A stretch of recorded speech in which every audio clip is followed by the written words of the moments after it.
You got to remain true to a certain code that you have. And I think the same thing is you read a little John Grisham book, and everybody in first year law school have heightened high expectations to change the world and do good. And by the time they get through law school and they get into law, everything's been... They're chasing ambulances and doing all this sleaze. Yeah, it's softened the same way in the business. It's kind of interesting to take a point of view and carry it with you.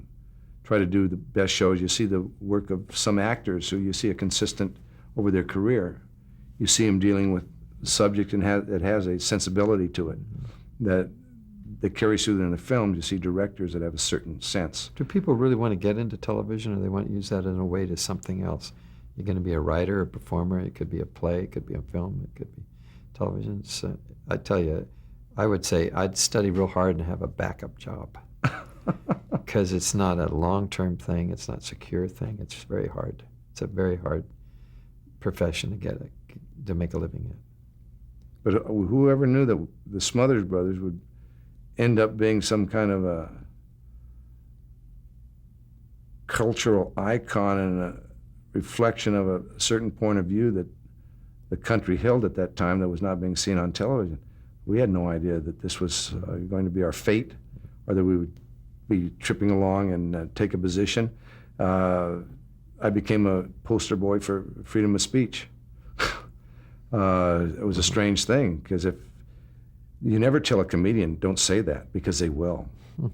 Don't ever tell certain type of people you can't do that, because they'll do that. And if they just probably let me alone, I would have probably been far gentler. I don't know. Yeah. But that there's a tendency that happens with people that are stubborn or are contrarians by nature. Don't you think? Yeah, I think so too. The question on the television thing, it's sort of a bigger question than that even. It's like the public schools, basically gave us our introduction to music and drama and all those things, and that's out of the schools a lot. And the writing and the creative aspect of, which is your question, is what's your advice to creative people, basically? And television is just one of the outlets. I don't know how you could do it nowadays. It's a funny thing, because, Dickie, we came from the schools. We got our ethics, we got our morality, we got our music, we got our things from where we were raised. And we stayed naive right into, all of a sudden we dealt with television. They said, you can't say that. And I said, wait a second, it's the truth. Or it's like George Washington, always tell the truth, I cut it down.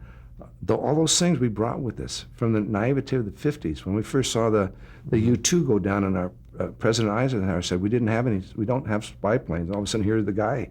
They bring him out. We said, oh, man. Oh, that's spy plane. Oh, that's spy plane. We said, wait a second, maybe we're not always hearing the truth. So the question is always question authority. Always question authority, because it's not, most of the time you're going to find something else besides